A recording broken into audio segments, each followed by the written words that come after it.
আপনার আমার সামনে ওয়াজ নসিহত করা হলো।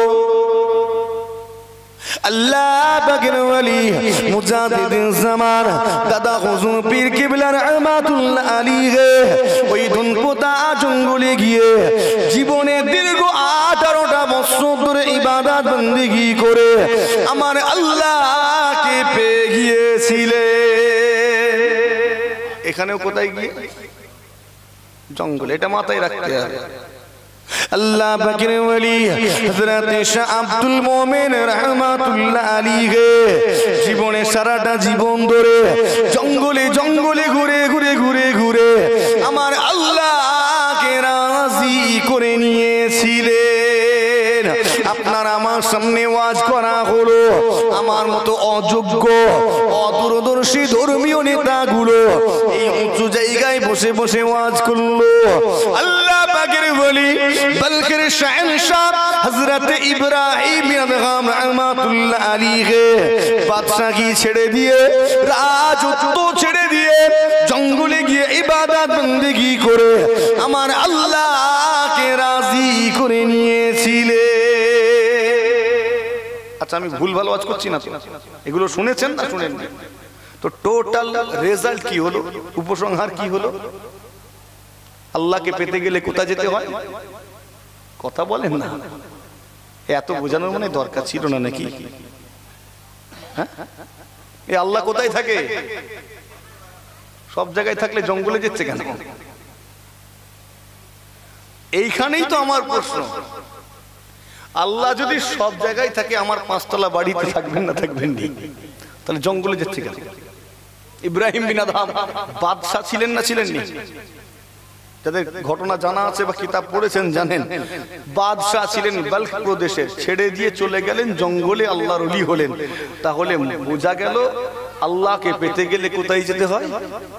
হ্যাঁ, এটা গরিবের ইসলাম। ছাড়ো, আরাম আয়েশ করে পাবে না, 5তলা বাড়িতে থাকলে হবে না। ঠিক না ভুল? আমাদের যেমন বুঝিয়েছে, এই আমার মতো অযোগ্য নেতা হলে ওই মেন্টালিটি বানাবে। যোগ্য নেতা হলে সঠিকভাবে ইসলামটা বোঝাবে। ঠিক বলছি না? বলছি। নওজওয়ানেরা, তরুণেরা, আমার মুরব্বিয়ানেরা, জি হ্যাঁ, আল্লাহর ওলি হতে গেলে কেবল জঙ্গলে যেতে হবে এমনটা নয়। আল্লাহকে পাওয়ার জন্য জঙ্গলে যেতে হয়, এই ধারণাটা আপনার আমার বানিয়ে দেওয়া হয়েছে।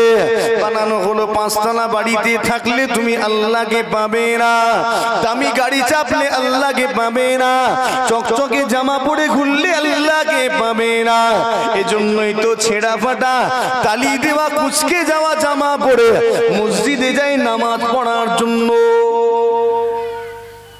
ওখানে চকচকে জামা নাই, ছেঁড়া জামা, তালি দেওয়া। আচ্ছা বলেন তো, ছেঁড়া জামা পরে মসজিদে গিয়ে নামাজ পড়ছি, আমার নামাজটা হবে না হবে না? সবাই মিলে বললে খুশি হব। আমার হালাল টাকায় কিনা জামা, নামাজ হবে না মানে কি বলছেন আপনি? হালাল টাকায় কিনেছি, আমার জামাটাকে পাক করেছি, নামাজ হবে না মানে? আর বাড়িতে ডিজাইন করা জামাটা আলমারিতে তোলা আছে, তো নকশা করা জামা, দামি জামাটা আলমারিতে কপ্পুর দিয়ে রেখেছে, ওটা কখন পড়বে? বলছে বিয়ে বাড়িতে। কোথায়? বেড়াতে যাওয়ার সময় ওই চকচকে ডিজাইন করা জামা পরে দেখা করতে যাবে বন্ধুর সাথে। আর যে আল্লাহ তোমাকে ওই চকচকে পোশাকের মালিক বানালেন, সেই আল্লাহর সঙ্গে দেখা করবে, আল্লাহর সামনে দাঁড়াবে বেটা ছেঁড়া তালি দেওয়া জামা পরে। লজ্জা লাগে না? খারাপ লাগছে এই ওয়াজ করছি বলে? সামান্যটুকু লজ্জাবোধ তো থাকা দরকার। যে আমাকে এই পোশাকটা দিয়েছেন তার সামনে দাঁড়াচ্ছি ছেঁড়া পোশাক পরে। কে দিয়েছে আমাকে এই পোশাক? তো সেই আল্লাহর সামনে দাঁড়াচ্ছি ছেঁড়া পোশাক পরে। আর বন্ধুর জন্য রেখে দিয়েছি দামি জামা বিয়ে বাড়িতে। এটা আমার জন্য লজ্জা। মুসলমানের ছেলেরা, নওজওয়ানেরা, তরুণেরা, আপনি যদি ওই ছেঁড়া পোশাক পরে নামাজ পড়তে যান, একটু ফতোয়া নিয়ে নেবেন নামাজটা কেমন নামাজ হবে। আপনি যখন নামাজ মাটিতে দাঁড়াবেন, আপনার পোশাকের মানটা কেমন হবে। কিতাবপত্র তো পড়া আছে, আর এইখানে আলেম ওলামা আছে তো নাকি? একটু জিজ্ঞেস করবেন। আপনার পোশাকের মানটা কেমন হবে পরিষ্কার কিতাবের মধ্যে লিখে দেওয়া হলো বান্দারে তুমি যখন আল্লাহ পাকের সামনে দাঁড়াবে তোমার পোশাকের মানটা কেমন হবে জানো তুমি যখন আল্লাহ পাকের সামনে দাঁড়াবে যে পোশাকটা পরিধান করবে অবশ্যই সেই পোশাকটাকে উত্তম পোশাক হতে হবে কি পোশাক উত্তম পোশাক এখন ওই ডিজাইন করা পোশাক আর ছেঁড়া তালি দেওয়া পোশাক দুটোর মধ্যে কোনটা উত্তম কোনটা চোখ খুলে যাচ্ছে তো এওয়াজ দরকার আছে কোনটা উত্তম তালি দেওয়া তো ও ডিজাইন করা যেটা কর্পূর দিয়ে রেখেছেন বিয়ে বাড়ি যাওয়ার জন্য হ্যাঁ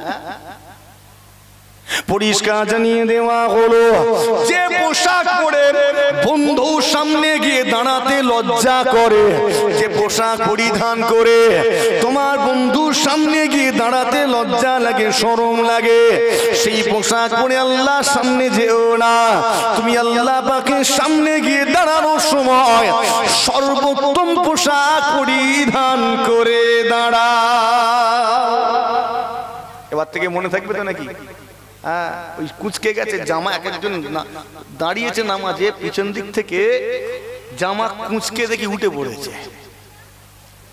হ্যাঁ সবচেয়ে নোংরা ছেঁড়া তালি দেওয়া জামা সতর্কতা অবলম্বন করুন নিজের ঈমানকে দৃঢ় করুন নিজের ভুল চিন্তা ভাবনা ভ্রান্ত চিন্তার মধ্যে সংশোধন আনুন ও নওজওয়ানেরা তরুণেরা আমার মুরব্বিয়ানেরা জিগা শুনে রেখে দিন আজকে দিনে আপনার আমার এই নেতাগুলো অযোগ্য হয়ে যাওয়ার কারণে আপনার আমার এই রকম দুরবস্থা তবে আপনার আমার পীর মুর্শিদ হুজুর কিবলাগণেরা আমাদের মতো অযোগ্য ছিলেন না অদূরদর্শী ছিলেন না তাদেরকে আল্লাহ পাক যথেষ্ট দূরদর্শী সম্পন্ন বিচক্ষণ বানিয়েছিলেন ও নওজওয়ানেরা জিগা আপনারা আমার পীর মুজাদ্দিদুজ জামান হুজুর কিবলা সব সময় আপনারা আমার কথা ভাবতেন কি করে এই জাতিকে শ্রেষ্ঠ জাতি বানাবো কি করে এই জাতিকে সর্বোচ্চ আসনটা দখল করাবো সেই চিন্তা নিয়ে ব্যস্ত থাকতেন তিনি একজন যোগ্য নেতা ছিলেন আল্লাহ পাক তাকে মুজাদ্দিদুজ জামান করে আপনার আমার নিকটে পাঠিয়ে আপনাকে আমাকে খুশনসিব বানিয়ে দিয়েছে আমরা খুশনসিব নয় আল্লাহ ইচ্ছা করলে ওই আবু বকর সিদ্দিকীকে আমেরিকার পাঠিয়ে দিতে পারতেন না পারতেন না এই কথা বলেন জাপানে পাঠাতে পারতেন ইরাকে পাঠাতে পারতেন কিন্তু পাঠালেন আপনার আমার নিকটে ফুরফুরা শরীফে আপনার আমার নসিবটাকে বড় করলেন একবার জোরে হয় না আর একটু আস্তে করে হয় না সেই মুজাদ্দিদুজ জামান একজন সংস্কারক যদি কেউ সংস্কারক হয়ে থাকে জিজ্ঞাসা করি বলুন তো দেখি তার সংস্কারের ছোঁয়া প্রত্যেকটা জায়গায় থাকবে কিনা থাকবে নি আমি সংস্কারক তো আমার সংস্কারের ছোঁয়া সব জায়গায় থাকতে হবে তো তবে আমি সংস্কারক আর যদি না থাকে যেমন কোরআন শরীফ থেকে সামাজিক জীবন বের করলে এটা কমপ্লিট নয় দিয়ে দিলাম কমপ্লিট তো আমি মুজাদ্দিদ হলে প্রত্যেকটা বিষয়ে আমার সংস্কারের ছোঁয়া থাকতে হবে একটা বাদ গেলে আমি আর সংস্কারক নয় বলেন তো দাদা হুজুর কিবলা রাহমাতুল্লাহ আলাইহি আমাদের জীবনে কোনো সংস্কার করেছেন না করেননি হ্যাঁ করেছেন বলেই তো সংস্কারক এবার ঝটকাটা দেবো রাজনৈতিক জীবনে পীর আবু বকর সিদ্দিকীর সংস্কারের ছোঁয়া আছে না নাই কি মনে করেন যদি বলেন না নেই তাহলে আপনার কথা মতো তিনি সংস্কারক নন ঠিক বলছি না বলছি রাগ হচ্ছে এভাবে বলছি বলি তিনি আমাদের মতো রাজনীতি করেননি কিন্তু তার সংস্কার আছে না নেই বর্তমান যেভাবে চলছে এভাবে করেননি কিন্তু তার সংস্কারের ছোঁয়াটা রয়েছে যদি বলেন নেই তাহলে আপনি তাকে অস্বীকার করছেন সংস্কারক হিসাবে যদি বলেন আছে তো তিনি একজন সংস্কারক মুজাদ্দিদ একবার জোরে হয় না সুবহানাল্লাহ ভেঙে বোঝাতে পারছি আমি চলবে তো নাকি বুঝাতে পারলেই হলো, না হলে গেল। এত চিল্লানো, এত কষ্ট করা, কষ্ট করে আসা বেকার হয়ে যাবে। নওজওয়ানেরা, তরুণেরা, সেই সংস্কারক আবু বকর সিদ্দিক ফুরফুরা রাহমাতুল্লাহ আলাইহি আপনার আমার টোটাল লাইফে অনেক সংস্কার এনেছেন, বারবার চেষ্টা করেছেন এই জাতিটাকে পৃথিবীর শ্রেষ্ঠ জাতি বানাতে হবে, হারিয়ে যাওয়া শ্রেষ্ঠ আসনটাকে পুনরায় এই জাতির দখলে দিতে হবে। কি করা যায় তিনি চিন্তা করলেন, এই জাতিকে শ্রেষ্ঠ জাতি বানাতে গেলে সবার আগে জোর দিতে হবে শিক্ষায়। কিসে? এটার মধ্যেই সব এসে যাবে। মার খাওয়ার যতগুলো কারণ আছে না, এই বাকি এই এখন যেগুলো আলোচনা করতে যাবো সব এতে চলে আসবে। আমি আলাদা আলাদা করে পয়েন্ট করে আলোচনা করতে গেলে সময় অনেক চলে যাবে। ওই সেজন্য চিন্তা করলাম যে গুছিয়ে এক জায়গায় আনি, একটা বিষয় ধরে দিই। অসুবিধা হবে নাকি? হয়তো পয়েন্ট একটু ছোট হবে, সাবজেক্ট ওয়াইজ আলোচনা করলে সুবিধা হয়। আর না হলে এখানে একবার কামড়াবো, ওখানে কামড়াবো, না আপনি বুঝবেন না আমি বলে শান্তি পাবো। এজন্য একটা সাবজেক্ট ধরেছি। জি হ্যাঁ, শুনে রেখে দিন। হুজুর কিবলা চিন্তা করলেন এই জাতিকে শিক্ষিত জাতি বানাতে হবে, কেননা শিক্ষা ছাড়া কোন জাতি কখনো পৃথিবীর শ্রেষ্ঠ আসনটা দখল করতে পারে না। আল্লাহ পাক রব্বুল আলামিন যখন কোরআন শরীফটাকে নাজিল করলেন, গারে হিরাতে জিবরাইল আমিন আলাইহিস সালাম এসে সবার আগে কি বললেন? ইকরা, হে নবী আপনি খেলুন এবং খেলতে দিন। তাই তো বলছে? হ্যাঁ। কিছু মানুষ বলছে হ্যাঁ। এই ওয়াজ শুনছেন না? আওয়াজ শুনছেন? ওয়াজ না আওয়াজ কি শুনছেন? ইকরা মানে খেলুন। তা হ্যাঁ বললেন তো আমি দেখবনি আপনি ওয়াজ শুনছেন না আওয়াজ শুনছেন। ওয়াজের আগে একটা আ বসিয়ে দিলেই তো আওয়াজ। তো আ লাগিয়ে শুনছেন না বাদ দিয়ে শুনছেন? কোনটা লাগিয়ে? বাদ দিয়ে? তাড়াতাড়ি সিদ্ধান্ত নিতে পারছি না। লাগিয়ে না বাদ দিয়ে? বাদ দিয়ে শুনেন, কাজ হবে। আর লাগিয়ে শুনবেন নি, গোড়া উঠে যাচ্ছে শুনে। ইকরা সবার আগে নাজিল হলো কোরআন শরীফ, আল্লাহ নাজিল করছেন, হে নবী আপনি পাঠ করুন, পড়ুন, তিলাওয়াত করুন। একবার জোরে হয় না, আর একটু আস্তে করে। তো সবার আগে আল্লাহ আপনার আমার জন্য নাজিল করছেন, পাঠ করো, পড়ো, তিলাওয়াত করো। আমার দাদা হুজুর কিবলা রাহমাতুল্লাহ আলাইহি সেজন্য সবার আগে এই শিক্ষায় গুরুত্ব দিয়েছেন। একবার জোরে হয় না, আর একটু আস্তে।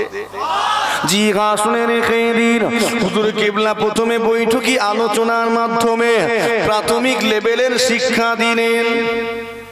কেন মাদ্রাসায় যাওয়ার জন্য প্রাথমিক কিছু শিক্ষার দরকার আছে না নেই? আদব কায়দা, ইউনিফর্ম, শিষ্টাচার, এগুলো প্রথমে প্রাথমিক লেভেলে শিক্ষা দিলেন। অতঃপর যখন দেখলেন এই ছাত্রটি এখন মাদ্রাসায় যাওয়ার যোগ্য হয়েছে, হুজুর কিবলা মুক্তব বানালেন, মাদ্রাসা বানালেন, কোরআনিয়া মাদ্রাসা, কিরাআতিয়া মাদ্রাসা, হাফিজিয়া মাদ্রাসা বানালেন। আপনার আমার বাড়ির ছেলেগুলো সেই মাদ্রাসায় গেল, কোরআন শরীফ তিলাওয়াত করলো, কোরআন শরীফ তাকে হিফজ করে নিজের সিনাতে গেঁথে নিয়ে হাফেজ কোরআন হলো। এখন সে সুন্দরভাবে কোরআন শরীফ খতম করতে পারে, নামাজে কোরআন শরীফে তিলাওয়াত করতে পারে। ও জানেরা, হুজুর কিবলা চিন্তা করলেন কেবলমাত্র হাফেজ হলে পৃথিবীর শ্রেষ্ঠ জাতি হওয়া যাবে না। যাবে তো নাকি? এই সব হাফেজ গুলো এক জায়গায় হয়ে পৃথিবীর সেরা হতে পারবে না? ফের হাফেজদের বিরুদ্ধে আওয়াজ হচ্ছে নাকি? হুজুর কিবলা চিন্তা করলেন এই জাতিকে পৃথিবীর শ্রেষ্ঠ জাতি হতে গেলে এদেরকে আরো এগিয়ে যেতে হবে। চিন্তা করলেন আগে ধর্মীয় বিষয়গুলো জানতে হবে, সেজন্য এলাকায় এলাকায় চলে গেলেন। আপনারা মাপির মুজাদ্দিদ জামা হুজুর কিবলা এলাকায় এলাকায় গিয়ে আরো মাদ্রাসা নির্মাণ করলেন। খারিজিয়া মাদ্রাসা, সিনিয়র মাদ্রাসা, টাইটেল মাদ্রাসা নির্মাণ করলেন। আপনার আমার বাড়ির ছেলেগুলো এই সকল মাদ্রাসায় গেল, জ্ঞান অর্জন করলো। কিসের জ্ঞান নিল? উসুলের জ্ঞান। কিসের জ্ঞান? কালামের জ্ঞান। কিসের জ্ঞান? ফিকার জ্ঞান। কিসের জ্ঞান? ফরাইজের জ্ঞান। কিসের জ্ঞান? বালাগাতের জ্ঞান। কিসের জ্ঞান? ফাসাহাতের জ্ঞান। কিসের জ্ঞান? তাফসীর শাস্ত্রের জ্ঞান। আর কিসের জ্ঞান নিল?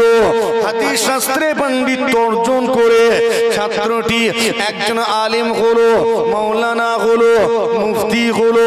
এবারে সুন্দরভাবে এই সমাজটাকে শরীয়ত মোতাবেক পরিচালনা করতে শিখে গেল। এখন আমার জাতিটা সুন্দরভাবে ইসলামী আইন কানুনগুলো মেনে চলতে পারে, কিন্তু কেবলমাত্র ইসলামী আইন কানুন মেনে পৃথিবীর সেরা জাতি হওয়া যায় না। জিজ্ঞাসা করি বলুন তো, কেবলমাত্র নামাজ পড়ে পৃথিবীর শ্রেষ্ঠ জাতি হওয়া কি সম্ভব? জোরে বলেন না। নামাজের বিরুদ্ধে ফের ওয়াজ হয়ে গেল নাকি? কেবলমাত্র রোজা রেখে রেখে আপনি কি পৃথিবীর শ্রেষ্ঠ জাতি হতে পারবে? তাও পারবেন না। তাহলে ওযুর মাধ্যমে পৃথিবীর শ্রেষ্ঠ জাতি হবেন। বিরক্ত লাগছে নাকি? তো কেবলমাত্র নামাজ, রোজা, হজ, যাকাত করে পৃথিবীর শ্রেষ্ঠ জাতি হওয়া যায় না। আপনার আমার পীর কত দূরদর্শী ছিলেন, চিন্তা করলেন এ জাতিকে অন্যান্য বিষয়েও জ্ঞান অর্জন করতে হবে। আলেম আছে, মৌলানা আছে, মুফতি আছে, কিন্তু ডাক্তারের দরকার আছে, মাস্টারের দরকার, ইঞ্জিনিয়ার, প্রফেসর দরকার, লেকচারার দরকার। এজন্য হুজুর কিবলা এলাকায় এলাকায় গিয়ে জেনারেল মাদ্রাসা নির্মাণ করলেন। আপনার আমার বাড়ির ছেলেগুলো ওই জেনারেল মাদ্রাসায় গিয়ে জ্ঞান অর্জন করলো। কিসের জ্ঞান নিল? ইতিহাসের জ্ঞান। কিসের জ্ঞান? ভূগোলের জ্ঞান। কিসের জ্ঞান? দর্শন শাস্ত্রের জ্ঞান। কিসের জ্ঞান? টেকনোলজির জ্ঞান। কিসের জ্ঞান? আপনার আমার বাড়ির ছেলেগুলো ওই জেনারেল মাদ্রাসাতে গিয়ে সায়েন্স সম্পর্কে জানলো, গণিত সম্পর্কে জ্ঞান অর্জন করলো। আপনার আমার বাড়ির ছেলেগুলো ওই জেনারেল মাদ্রাসায় গিয়ে জ্ঞান অর্জন করে ডাক্তার হলো, মাস্টার হলো, ইঞ্জিনিয়ার হলো, প্রফেসর হলো, লেকচারার হলো, সায়েন্টিস্ট হলো। এখন এই সমাজে ডাক্তার রয়েছে, মাস্টার রয়েছে, সমাজটা সুন্দরভাবে গচ্ছিত, এই সমাজ সুন্দরভাবে পরিচালনা করা যায়, এই সমাজ অনেকটা এগিয়ে গেল। এবারে হুজুর কিবলা চিন্তা করছেন এই জাতিতে এখনো সব ঠিক আছে, কিন্তু একটা বিষয়ে সমস্যা, এই জাতির পুরুষগুলো শিক্ষা অর্জন করে কিন্তু মহিলাগুলো পিছিয়ে পড়ে যায়। ভুল কইছি না ঠিক কইছি? পুরুষগুলো শিক্ষিত হচ্ছে, মহিলাগুলো এরা তো ঘর থেকে বেরোই না। এই আজকে 2023 সালে ঠিক করে বলবেন তো আমাদের বাড়ির মেয়েদেরকে আমরা শিক্ষার দিকে কতটা এগিয়ে দিয়েছি এই আজকের ডেটে? ওখানে সমস্যা, ঠিক বলছি না ভুল? অর্ধেক শিক্ষিত অর্ধেক মূর্খ জাতি। পুরুষগুলো শিক্ষিত, মূর্খ এই মহিলাগুলো মূর্খ। আমি সাপোজ বলছি এখন সেই যুগের অবস্থা দেখেন, তাহলে কি বলেন তো? অর্ধেক মূর্খ নিয়ে 50% মূর্খ নিয়ে পৃথিবীর শ্রেষ্ঠ হওয়া যাবে না? যাবে না? যাবে না? পুরুষ অর্ধেক, মহিলা অর্ধেক। পুরুষগুলো শিক্ষিত, মহিলাগুলো শিক্ষিত হয় না, তো অর্ধেক তো মূর্খ, ঠিক না বল? অর্ধেক মূর্খ নিয়ে আপনি কি করে পৃথিবীর সেরা হবেন? পৃথিবীর সেরা জাতি হতে গেলে 100% শিক্ষিত হতে হবে। একবার জোরে হয় না সুবহানাল্লাহ? হুজুর কিবলা চিন্তা করে গেলেন এদেরকে শিক্ষা দিতে হবে। কি করলেন? এলাকা এলাকায় গিয়ে গার্লস মাদ্রাসা বানালেন, হাই মাদ্রাসা বানালেন। ঠিক বলছি না ভুল? কতটা চিন্তা ভাবনা আধুনিক দেখেন। ইসলাম কোনো ব্যাকডেটেড ধর্ম নয়, ইসলাম কোনো পিছিয়ে পড়া ধর্ম নয়। ইসলামটাকে আল্লাহ সর্বযুগের উপযোগী, অনুকরণীয় বানিয়েছেন। একবার জোরে হয় না সুবহানাল্লাহ? অন্যান্য ধর্মগ্রন্থে পরিবর্তন আনতে হয়েছে, হয়েছে না হয়নি? হ্যাঁ, তাওরাতে পরিবর্তন হয়েছে, জাবুরে পরিবর্তন হয়েছে, ইনজিলে পরিবর্তন হয়েছে। বলেন তো কোরআন শরীফে হয়েছে? অন্তত একটা জেজ্জাবাত তো হবে নাকি? হয়নি? আল্লাহ নিজে গ্যারান্টি দিয়েছেন, ইন্না নাহনু নাযালনা যিকরা ওয়া ইন্না লাহু লাআবিদুন। এই কুরআন শরীফ আমি নাযিল করেছি আর এটার হেফাজতের দায়িত্ব আমি আল্লাহ আমার। একবার জোরে হয় না আর একটু আস্তে করে হয় না? এতে কোনো পরিবর্তন দরকার নেই। দরকার থাকলে না হয় ব্যাপারটা আলাদা, দরকার নেই কেন? সর্বযুগের উপযোগী। একবার জোরে হয় না সুবহানাল্লাহ। যদি ব্যাকডেটেড ধর্ম হতো তাহলে বাবু মানতাম। মুসলমানের ছেলেরা, ও নওজওয়ানেরা, তরুণেরা, আজ 2023 সালে আপনি আমি আমার আপনার বাড়ির মহিলাগুলোকে শিক্ষিতা বানাতে ভয় পাই। সমাজে কিছু কথা দেখবেন, মাধ্যমিক পর্যন্ত মেয়েরা গড়ালো, উচ্চ মাধ্যমিক পর্যন্ত গেল গড়িয়ে গাড়িয়ে কষ্ট করে, আর আমরা তখন পড়া ছাড়িয়ে দিলাম মেয়েটার। এদিকে এরকম হয় না মনে হচ্ছে? এদিকে কি আরো এগিয়ে যাইতো নাকি?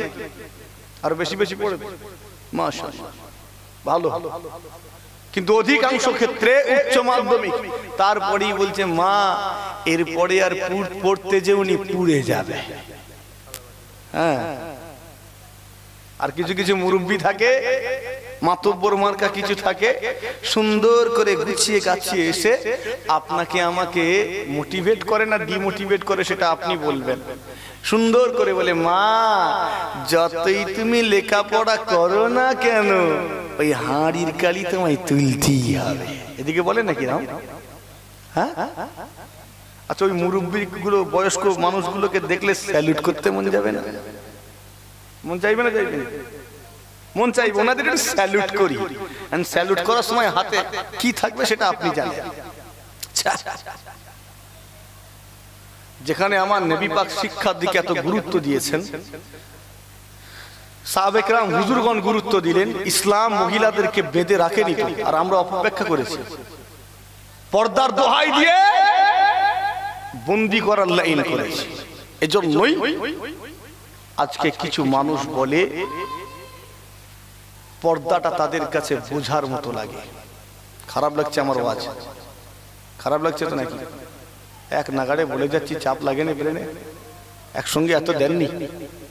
সতর্কতা অবলম্বন করুন, নিজেকে মজবুত করুন, বাড়ির মহিলাগুলোকে আগিয়ে দেন শিক্ষার দিকে। একটা মেয়ে ছেলের 95% নাম্বার পেয়েছে সায়েন্সে, গণিতে 100 পেল, বাপ পড়া ছাড়িয়ে দিল। আরে একটু দেখুন তো ট্যালেন্ট আছে কিনা। আমাদের কি হয়েছে, ট্যালেন্ট থাক আর না থাক পড়া ছাড়িয়ে দিলাম। আচ্ছা বলেন তো, ওই মেয়েটা যদি পড়াশোনা করতো ডাক্তার হতে পারতো না পারতো না? সায়েন্সে 95% নাম্বার, অঙ্কে 100 ডাক্তার হতে পারতো না পারতো না যদি পড়তো? কিন্তু সেটা করলেন না, ছাড়িয়ে দিয়ে বিয়ে দিয়ে দিলেন। আমি বিয়ে দিতে মানা করিনি তো, দেন না, দিয়ে দেন। কিন্তু তার লেখাপড়াটা কেন ছাড়ালেন? ও তো একটা ডাক্তার হতে পারতো, ইঞ্জিনিয়ার হতে পারতো, ও তো একটা প্রফেসর হতে পারতো।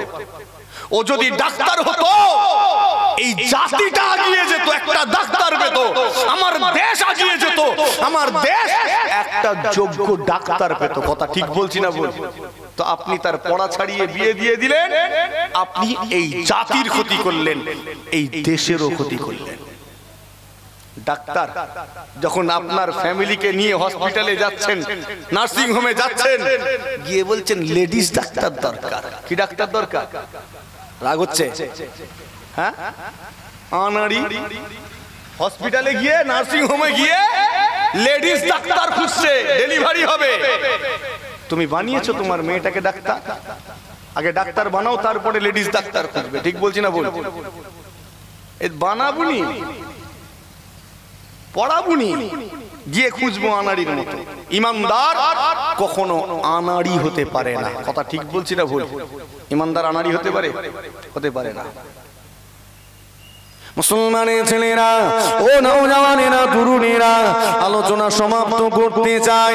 কি একটু খেয়াল করে শুনে রেখে দিন, আজকে দিনে আমি আপনি যে ইসলামের অনুসরণ করি, আল্লাহর ওলিরা সেই ইসলামটাকে অনুসরণ করেননি, সাহাবে কেরাম হুজুরগণেরাও সেই ইসলাম অনুসরণ করেননি।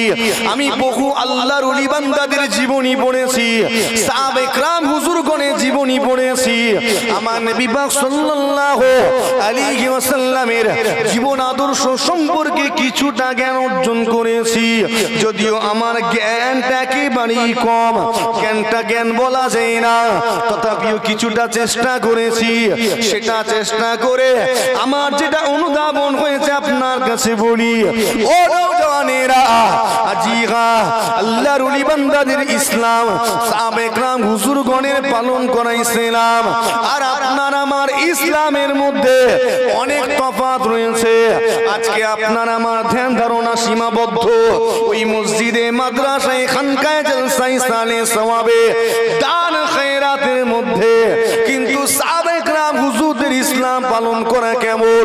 যখন প্রয়োজন পড়েছে, যখন নামাজের ওয়াক্ত হয়েছে, সময় হয়েছে, সাহাবায়ে কেরাম হুজুর গণেরা সঙ্গে সঙ্গে ওযু করে আল্লাহর মসজিদে গিয়ে নামাজটা পড়েছেন।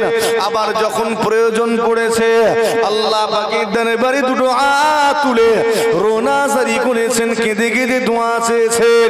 আবার যখন দরকার পড়েছে, প্রয়োজন পড়েছে, কাঁধে কুদাল নিয়ে ময়দানে গিয়ে চাষাবাদ করেছেন, খাজুরের বাগানে গিয়ে খাজুরগুলো বাছাই করেছেন। আবার যখন প্রয়োজন পড়েছে তারা ব্যাগ নিয়ে বাজারে গিয়েছেন, বাজার সওদা করেছেন। আবার যখন প্রয়োজন পড়েছে গাড়ি করে মাল ভর্তি করে নিয়ে দূর দেশে গিয়ে ব্যবসা বাণিজ্য করেছেন। আবার যখন প্রয়োজন পড়েছে তারা কি করেছেন? তারা বড় বড় পাথরের টুকরাগুলোকে নিয়ে সুন্দর করে সাজিয়ে সাজিয়ে ঘর বানিয়েছেন, মসজিদ বানিয়েছেন। আবার যখন দরকার পড়েছে, প্রয়োজন পড়েছে, বড় বড় গর্ত খুঁড়েছেন। খন্দকের যুদ্ধে আমার নবী পাক নিজের হাতে গর্ত খুঁড়েছেন। মুসলমান শুনে রেখে দিন, আপনার আমার পালন করা ইসলাম আর তাদের পালন করা ইসলাম কিন্তু এক নয়। যখন প্রয়োজন পড়েছে, দরকার পড়েছে, আমার নবী পাক সাল্লাল্লাহু আলাইহি ওয়াসাল্লাম এবং সাহাবা হুজুরগণেরা এক হাতে ঢাল আর এক হাতে তলোয়ার নিয়ে জিহাদের ময়দানে ঝাঁপিয়ে পড়েছে। বুঝাতে পারছি আপনাকে? হ্যাঁ, আমাদের সব আটকে দিয়েছে এই কটা। যাও আল্লাহর কাছে কাঁদো, দুআ চাও, আল্লাহ হেফাজত করবে। রাগ হচ্ছে নাকি? আমি মুশফিকিন সিদ্দিকী আপনার কাছে নামাজের বিরুদ্ধে ওয়াজ করিনি, তবে আনাড়িপনা করতে মানা করছি, দোয়া চাইতেও মানা করি না, তবে আপনাকে আনাড়িপনা করতে মানা করছি। আরে হাত ভেঙে গেছে, বলছে দোয়া চাও ঠিক হয়ে যাবে। হবে না? হবে না? কথা বলেন। আমার হাত ভেঙে গেছে, দোয়া চাইছে, আল্লাহ আমার হাত জুড়িয়ে দেন। জুড়বে না জুড়বে নি? জুড়ে যাবে। তাহলে কবুল হয়নি আমার দোয়া। কথা বলেন। তো কেবল দোয়া চাইলে হবে না, দোয়া চাইলে কেবল হবে না, ওই দোয়াটা কাজে লাগানোর জন্য যেটা যেটা করণীয় আপনাকে করতে হবে। আমি ডাক্তার হতে চাই বলে বসে থাকলে হবে না। কি করতে হবে? এবার মাথায় ঢুকছে, বুঝাতে পারছি আমি, কারণ আমি শেষ করব, ফিনিশ করতে হবে আমাকে, না হলে সব সকাল হবে গাল দেবেন। যদিও গাল দেবেন না, কিন্তু মনে মনে বলবেন কি ওয়াজ করলো বলতে বুঝতে পারলো না। আমি ডাক্তার হতে চাই বলে ঘরে চুপ করে বসে থাকলে মুশফিকিন সিদ্দিকী জীবনেও ডাক্তার হতে পারবে না। ডাক্তার হওয়ার জন্য এবারে আমাকে আমার করণীয় গুলো করতে হবে। ইংরেজিটা ভালো করে জানতে হবে, সায়েন্সে ভালো নাম্বার তুলতে হবে, অতঃপর মেডিকেল সায়েন্স নিয়ে পড়তে হবে, তবে আমি ডাক্তার হব। ঠিক না বল? আর যদি না করে খালি দোয়া চেয়ে বসে থাকি, হচ্ছে না। মুসলমানের ছেলেরা, নওজওয়ানেরা, তরুণীরা, আমার মুরব্বিয়ানেরা, আশা করি আলোচনা এতক্ষণে ক্লিয়ার বুঝতে পারছেন। আপনাকে কেবল নামাজে আটকে দিয়েছে, কেবল দোয়াতে আটকে দিয়েছে। ব্যাস দোয়া চাইলেন, নামাজ পড়লেন, আর অপেক্ষা করলেন আপনার কপালে জুটবে না। আল্লাহ জানিয়ে দিয়েছেন ইন্নাল্লাহা লা ইউগাইয়িরু মা বিকওমিন হাত্তা ইউগাইয়িরু মা বিআনফুসিহিম। আমি আল্লাহ ততক্ষণ পর্যন্ত কোন কওম, কোন জাতি, কোন গোত্র, কোন ব্যক্তিকে পরিবর্তন করি না, করছি না, করব না, যতক্ষণ না পর্যন্ত ওই কওম, ওই জাতি, ওই গোত্রটা, ওই ব্যক্তিটা নিজেকে পরিবর্তন করতে চায়, নিজের হালাত পরিবর্তন করতে চায়। ফ্যান চালিয়ে খাচ্ছেন, আল্লাহর কাছে দোয়া চান, আল্লাহ আমাকে মারুতিতে জায়গা দিন, আল্লাহ আপনার দোয়া কবুল করবেন। সেই মোতাবেক আপনাকে মেহনত করতে হবে। আপনি কি করলেন? কেবল দোয়া চেয়ে বসে আছেন, আপনার নসিবে মারুতি চাপান। এখানে ও নওজওয়ানেরা, তরুণেরা, আজ বাংলা জমিনে মুসলমান মার খাচ্ছে। আপনাকে মার খেয়ে যেতেই হবে। যদি আপনি এই মার খাওয়ার অবস্থা থেকে নিজেকে বের করতে না চান, খুপড়িতে ঢুকছে, হ্যাঁ বুঝাতে পারছি না। তাম ভারতবর্ষে মুসলমান লাঞ্ছিত, অপমানিত, তাম বিশ্বে মুসলমান মার খাচ্ছে, মুসলমান তুমি বঞ্চিত। তোমাকে সেই হালাত থেকে বেরোতে হবে। বেরোনোর জন্য শুধু দোয়া চেয়ে ইমাম মাহাদির অপেক্ষা করে বসে থাকলে হবে না। তোমাকে দোয়া চাওয়ার পরে এবারে করণীয় গুলো করে যেতে হবে। আমি পরীক্ষার হলে যাওয়ার আগে মা বাপের পায়ে সালাম করে পরীক্ষা দিতে গেলাম। দোয়া করবেন বলি না, অনেক সময় এখানে পরীক্ষা দিনে মা বাপের পায়ে সালাম করে না, করেন? হ্যাঁ, এমনি এমনি অন্যদিন সালাম করার কোনো খেয়াল নেই। পরীক্ষার হলে যাওয়ার সময় সালাম করছে, দোয়া করবেন। গিয়ে পরীক্ষার হলে বসলো, খাতাটা সাদা খাতা জমা দিল। মা বাপের দোয়ায় ছেলেটা ফার্স্ট হবে না, হবে না? হবে না? লিখ, তাহলে করণীয়টা তো শুধু দোয়া চাইলে কপালে কিচ্ছু জুটবে না। দোয়া চাওয়া হয়েছে, এবারে ওটা যাতে কবুল হয় করণীয়টা তোমায় করতে হবে। করণীয় কি? লেখো ভালো করে, পড়ো আর না পড়ো লিখতে হবে, ঠিক না? বল, আমি ভালো করে পড়েছি, খাতায় লিখিনি, হবে না? তাও হবে না। করণীয় কি? তোমাকে খাতায় লিখতে হবে, জায়গা মতো ওষুধ দিতে হবে। ভুল জায়গায় দিতে হবে না, আনারি পোনা চলবে না, জায়গায় দাও। অনেক ছেলে দেখবেন ভালো করে পড়ে না, কিন্তু টুকলি করে নাম্বার বেশি তুলে নেয়, ঠিক না? ভুল, কারণ ও লিখেছে। পড়ো আর না পড়ো, ভালো করে লেখো, যেমন লিখবে তেমন নাম্বার। তো আপনাকে আমাকে ঠিকঠাক করণীয় গুলো করে যেতে হবে। জি হ্যাঁ, মুসলমান মার খাওয়া থেকে তোমাকে বেরিয়ে আসতে গেলে এই জাতিকে শিক্ষিত হতে হবে। শুধু তাই নয়, প্রত্যেকটা বিষয়ে যোগ্যতা অর্জন করতে হবে। ডাক্তার হতে হবে, মাস্টার হতে হবে, ইঞ্জিনিয়ার হতে হবে, প্রফেসর হতে হবে, লেকচারার হতে হবে। তোমাকে অবশ্যই সায়েন্টিস্ট হতে হবে। তোমাকে নতুন নতুন জিনিস আবিষ্কার করতে হবে। নওজওয়ানেরা, টেকনোলজির দিক থেকেও তোমাকে আগিয়ে যেতে হবে। অর্থনৈতিক ভাবেও তোমাকে স্বাবলম্বী হতে হবে। শারীরিক ভাবেও মজবুত হতে হবে, মানসিক ভাবেও দৃঢ় হতে হবে। তবে তুমি হবে পৃথিবীর শ্রেষ্ঠ জাতি। পৃথিবীর শ্রেষ্ঠ জাতি হতে গেলে যেমন ডাক্তার দরকার, ঠিক তেমনই দরকার আছে কসাইয়ের। আছে না নেই?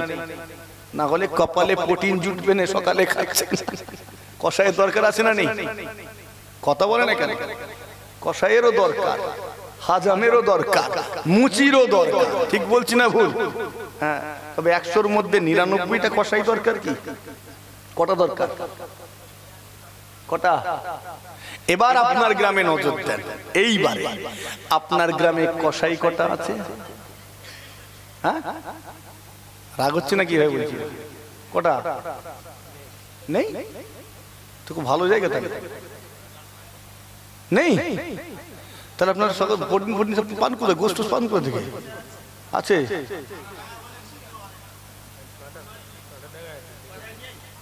আচ্ছা ডাক্তার কটা আছে? অনেক আছে মনে হচ্ছে। আস্তে আস্তে। না, আমার বলার উদ্দেশ্যটা একটু ভালো করে বুঝবেন। আমাদের এবার নিজেদের দিকে তাকাতে হবে না? হবে না? এই রাগ হচ্ছে নাকি এভাবে বলছি বলে? এত কেউ এইভাবে বলবে না। আমি এসব দুটো ঘটনা টেনে বলে খেয়েছি সুবহানাল্লাহ নজরুল আলী পালাবো, এত কেন বুঝাতে যাবো? আমার বুঝানোর উদ্দেশ্য অন্য কিছু নয়, যাতে ভ্রান্ত ধারণার একটু পরিবর্তন হয়। মার খাওয়া জাতিটা যাতে অন্তত এই অবস্থা থেকে বেরিয়ে আসতে পারে, এই জন্য এই আলোচনা।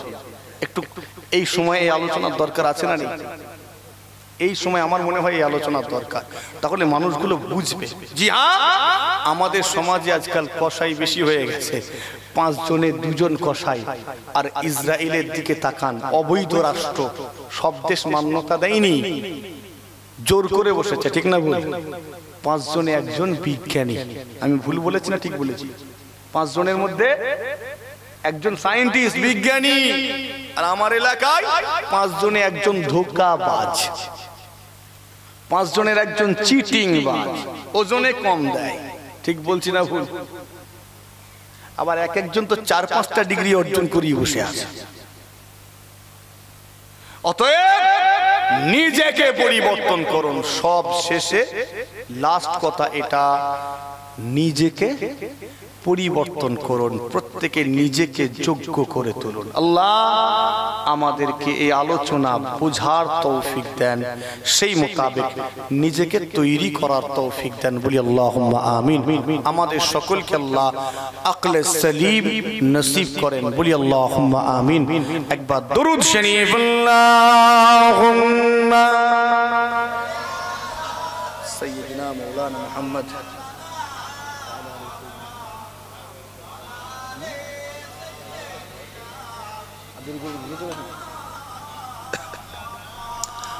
আর লম্বা চওড়া নাই, অনেকক্ষণ কষ্ট দিয়েছি আর অনেকক্ষণ ধরে চিৎকার করে ফেলেছি। এবার আসেন, বিদায় নেব। ভাই এসেই গিয়েছেন, আমি মাইকে ওঠার আগেই মানে দেখা হয়েছে, অতএব টাইম পাস করাটা দরকার নেই। আমাদের দরকার যতটুকুন থাকবো ততটুকুন কিছু নেব, ঠিক না বল? না বসে বসে টাইম পাস করে 2টো বাজাবো, দরকার নেই। টাইম পাস করা ইমানদারের কাজ নয়, ইমানদার আড্ডা দেয় না। ইমানদারের সময়ের মূল্য আছে, আছে না নেই? মনে আছে গোড়াই বলেছিলেন? অতএব সেদিকে খেয়াল রাখতে হবে। সকলে আগিয়ে আসেন, আল্লাহর হাবিবের দরবারে সালামের নজরানা পেশ করবে। ইয়া নবী সালাম।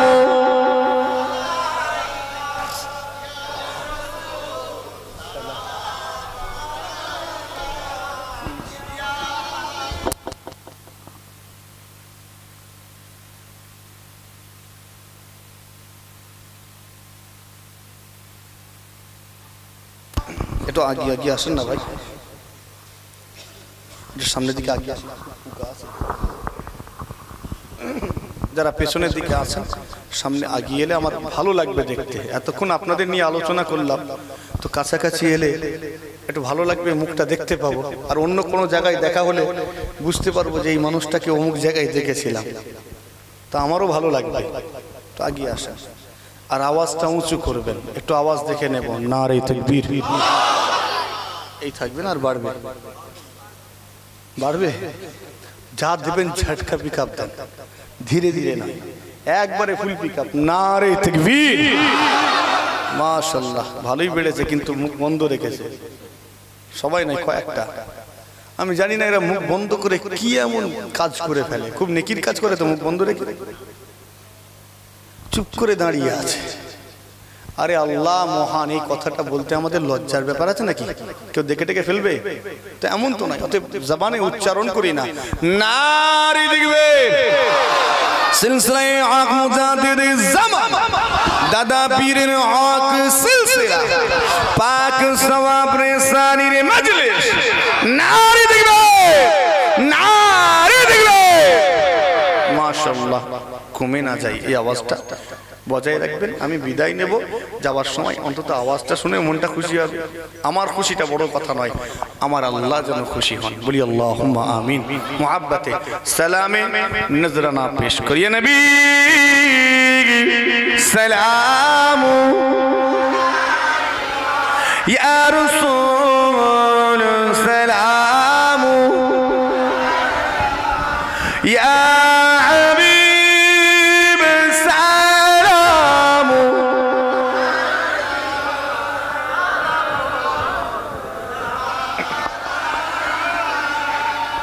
طلع البدر علينا من ثنياتي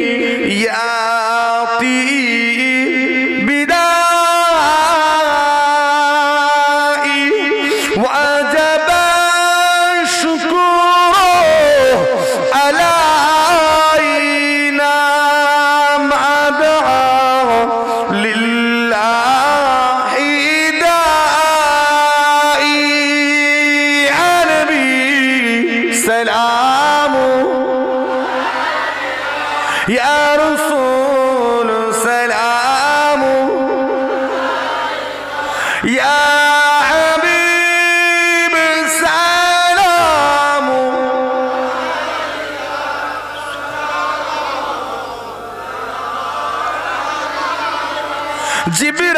জিবরাইল দিলে যে খুলে দাও আসমানের দুয়ার এসেছে নবীদের সারদার করিতে আল্লাহর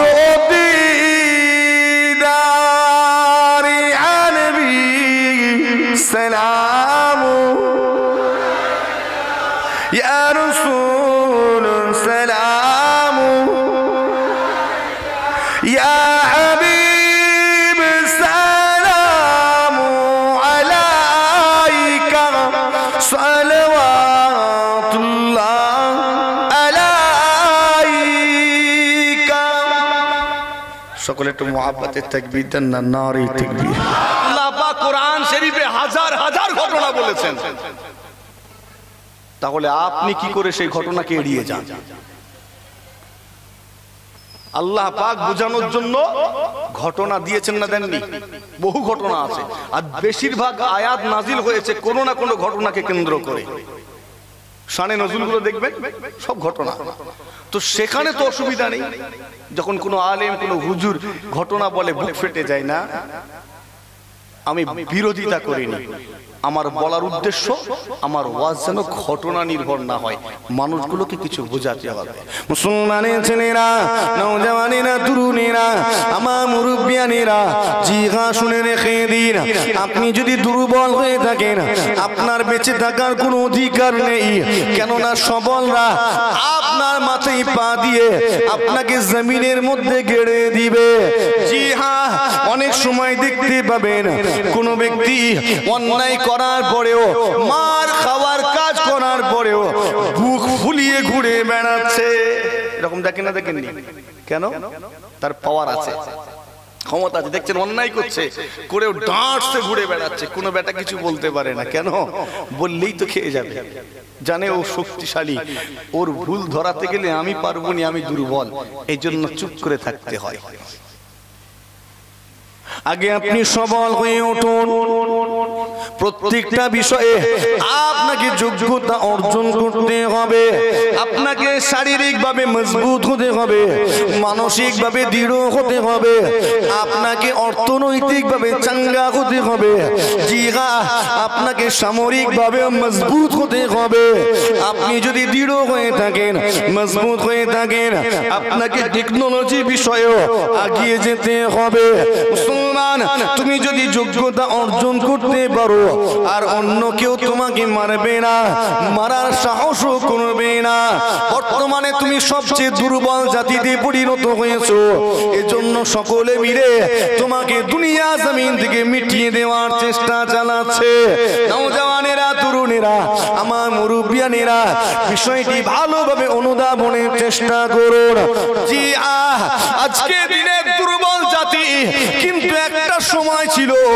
এই জাতি ছিল পৃথিবীর শ্রেষ্ঠ জাতি ঠিক বলছি না বল ইতিহাস ঘাটে আমরা তো ইতিহাস ঘাটা ছেড়ে দিয়েছি একটা সময় ছিল পৃথিবীর সবচেয়ে সেরা জাতি ছিল এই মুসলমান একবার জোরে হয় না সুবহানাল্লাহ কিন্তু কি এমন হলো ওই সেরা জাতিটা নিষ্ক্রিয় জাতিতে পরিণত হলো আমরা ভেবেছি কোনোদিন?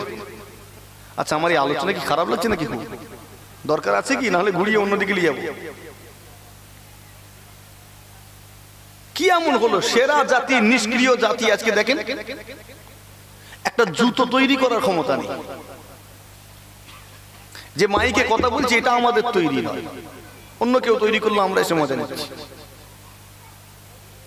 নওজওয়ানেরা, তরুণেরা, আমার মুরব্বিয়ানেরা, সতর্কতা অবলম্বন করুন। আপনার আমার মেন্টালিটি বানিয়ে দেওয়া হয়েছে ইসলাম হলো গরিবের ধর্ম, ইসলাম হলো গরিবের। তাই মসজিদে যাবার সময় ছেঁড়া ফাটা তালি দেওয়া জামা পরে নামাজ পড়তে যায়। ইসলাম হলো গরিবের। এখানে শুধু কান্নাকাটি রয়েছে, এখানে শুধু ত্যাগের শিকার রয়েছে। সেজন্য মসজিদে চলে যাও। তুমি মসজিদে গিয়ে অজর নয়নে কাঁদো, আল্লাহর আযাবের ভয়ে কাঁদো, আল্লাহর জাহান্নামের ভয়ে কাঁদো, পরকালের শাস্তির ভয়ে কাঁদো। ঠিক বলছি না বল? হ্যাঁ, আপনাকে জিজ্ঞেস করি, বলেন তো, ইসলাম গরিবের ধর্ম নাকি ধনীদের ধর্ম? সবাই মিলে বলেন না রে, বলেন। গরিবের ধর্ম ইসলাম, গরিবের ধর্ম। আপনার এলাকায় যে কটা দুতলা বাড়িওয়ালা আছে ওরা তাহলে মুসলমান নয়। মুসলমান নাকি? ধনীরা মুসলমান? এ তো গরিবের ধর্ম। যারা গরিব তারা মুসলমান। রাগ হচ্ছে? মেন্টালিটি বানিয়ে দেওয়া হলো। ইসলাম যদি গরিবের ধর্ম হয়ে থাকে তাহলে আপনাদের প্রত্যেকের কাছে আমার একটা প্রশ্ন জিজ্ঞাসা করি, বলুন তো দেখি, আমার নবী পাকের রাজসভায় উসমান গনি কি করে জায়গা পেলেন? গরিব ছিলেন তো নাকি উসমান গনি? ধনী ছিলেন তো? গরিবের ইসলামে ওই ধনী ব্যক্তিটা জায়গা পেল কি করে? আমি জানি রাগ হচ্ছে আমার এইসব আলোচনা। আপনি অন্য কিছু বলেন, আমাদের চোখ খোলাতে যাবেন না। আমাদের চোখ আছে, খোলাতে যাবেন না। তো গরিবের ইসলামে উসমান গনি হুজুর কি করে জায়গা পেলেন? উনি তো ধনী ছিলেন। কতটা ধনী? একটা জায়গা আমার নবী দেখে পছন্দ করে ফেললেন, জায়গাটা বড় পছন্দ হলো। খবরটা উসমান গনি হুজুরের কানে গিয়েছে, আমার নবী অমুক জায়গা পছন্দ করেছেন। কি করলেন? চুপি চুপি গিয়ে ওই জায়গাটা খরিদ করে আমার নবী পাকের কদম মোবারকে রেখে দিলেন। একবার জোরে হয় না সুবহান? আজকে গিয়ে সব জিয়ারত করে হাজী সাহেবরা, জান্নাতুল বাকিয়া কবরস্থান, ওটা উসমান গনি হুজুরের কেনা। একবার জোরে হয় না সুবহান? আজও চলে যান, উসমান গনি হুজুরের একটা খাজুরের বাগান আছে, আজও পর্যন্ত খাজুরের বাগানটা উসমান গনি হুজুরের নামেই দলিলকৃত। আস্তে করে হয় না সুবহান? কারেন্টের বিল আসে উসমান গনি হুজুরের নামেই আসে।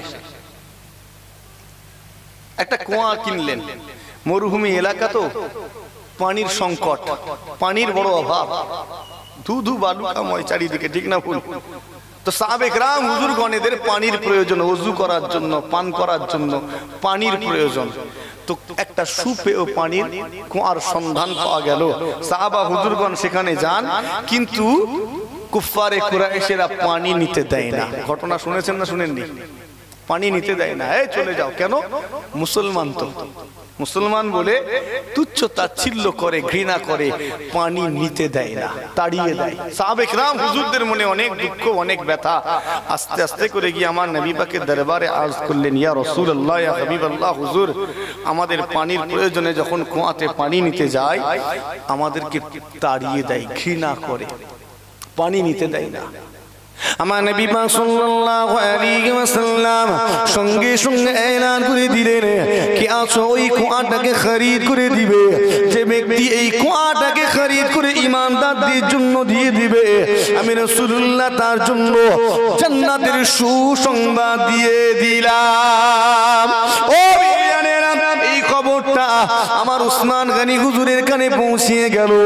সঙ্গে সঙ্গে চলে গেলেন ওই কুয়ার মালিকের কাছ থেকে চড়া মূল্যে কুয়াটাকে খরিদ করে তাম বিশ্বের ঈমানদারদের জন্য ওয়াকফ করে দিয়েছিলে।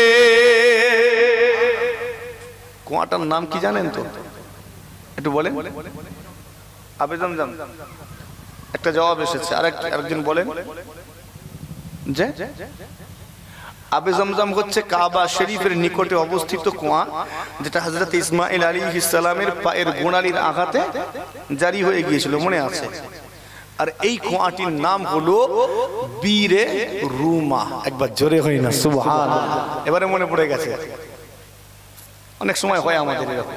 তো এই যে একটু জবাব দিচ্ছেন, আমার সুবিধা হয় আলোচনায়। ওই বুবাদের সামনে আলোচনা আমার খুব মুশকিল হয়। আরে বসে আছে মানুষগুলো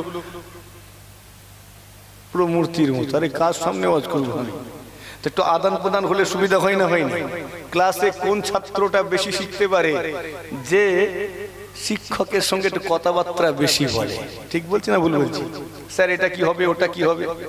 আর যে ছেলেটা সবচেয়ে চুপচাপ বসে থাকে ও বেশি পায় না, কেন? খোঁচা মানে নিত। তো আপনারা আমার ছাত্র নন, আমি ছাত্র মনে করিনি, নাউজুবিল্লাহ। আপনারা মেহমান এসেছেন, আমি আপনাকে একটু পরামর্শ দিতে পারি, আপনার পরামর্শদাতা। নিজেকে উস্তাদ মনে করিনি, আর উস্তাদ হওয়ার যোগ্য আমি নয়। আমি নিজেকে উস্তাদ হওয়ার যোগ্য মনেও করি না। আপনাদের একটু পরামর্শ দিতে পারি, এটা পারি তো নাকি? একটা বাচ্চা ছেলেও পরামর্শ দিতে পারে, তো সেটাই আমি মনে করিনি যে আমি এত বড় হয়ে। আচ্ছা, একবার দরুদ শরীফ আল্লাহুম্মা সাল্লি আলা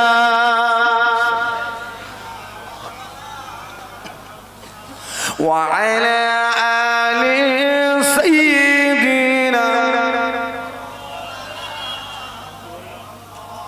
বি'মান আযলিহি সিনে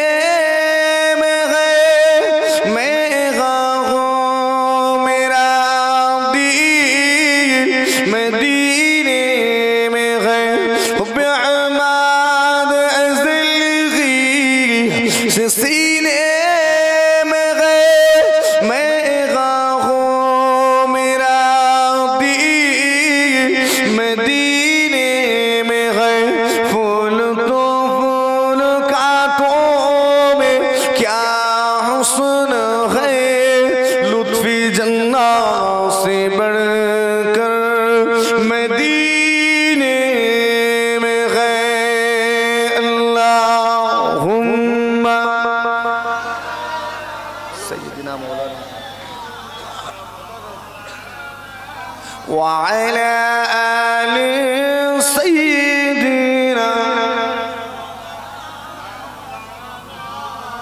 আমার দিনদার ইমানদার ভাই, নিকর আল্লাহ ওয়ালা পরহেজগার মুমিন মুসলমান ভাই জানেরা, নিজেকে মজবুত করুন, নিজের পুরনো ধারণার পরিবর্তন করুন। ভ্রান্ত ধারণার পরিবর্তনটা জরুরি। চলেন, যেটা বলছিলাম, তো আমাদের ধারণা বানিয়ে দেওয়া হয়েছে ইসলাম গরিবের, কিন্তু উসমান গনি জায়গা পেয়েছেন না পাননি? তাহলে ধনীদের হয়ে গেল।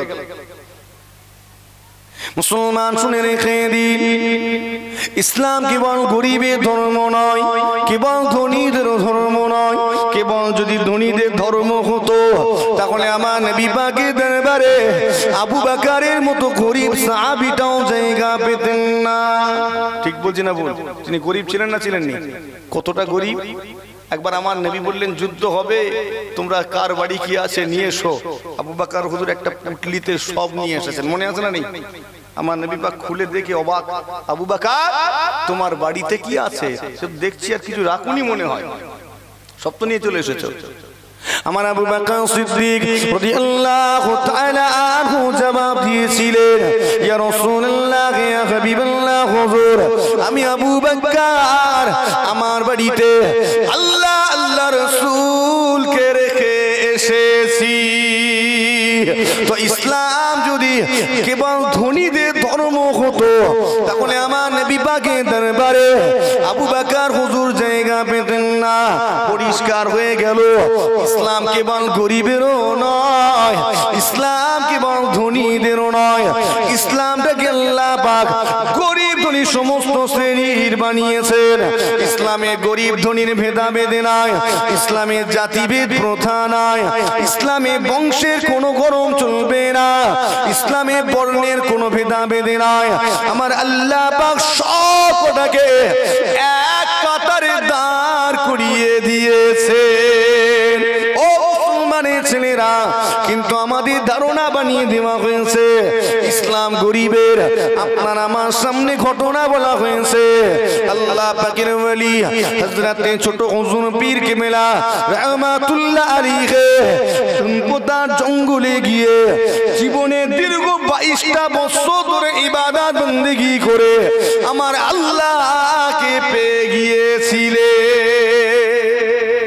কোথায় গিয়ে পেয়েছেন একটু বলেন? কোথায়?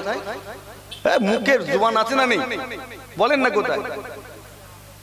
ও নওজওয়ানেরা, তরুণেরা, আল্লাহ পাক রব্বুল আলামিন পরিষ্কার জানিয়ে দিয়েছেন, ইন্নাল্লাহা লা ইউগাইয়িরু মা বিকওমিন হাত্তা ইউগাইয়িরু মা বিআনফুসিহিম।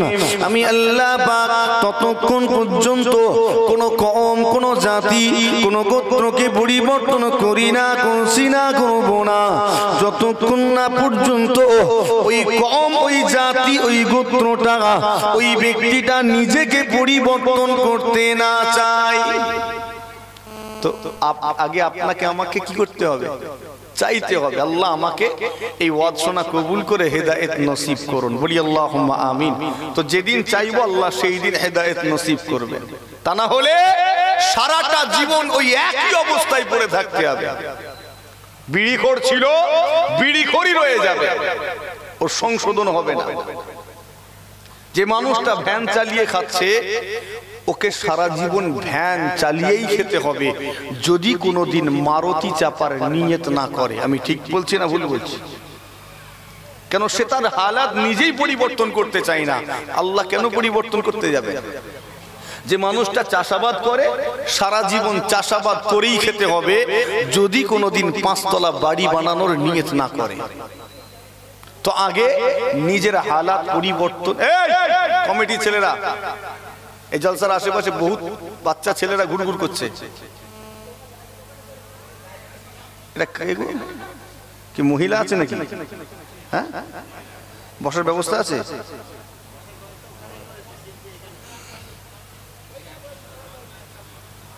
একান্ত যদি এখানে বসে কোনো আওয়াজ যেন না হয়। আর এখানে পানি আছে না, তো এখানে বসছেন কি করে? মা বোনেদের যেখানে ব্যবস্থা সেখানে গিয়ে বসেন। চলেন, যেটা বলছি, তো আপনি যদি পরিবর্তন না চান জুটবে না।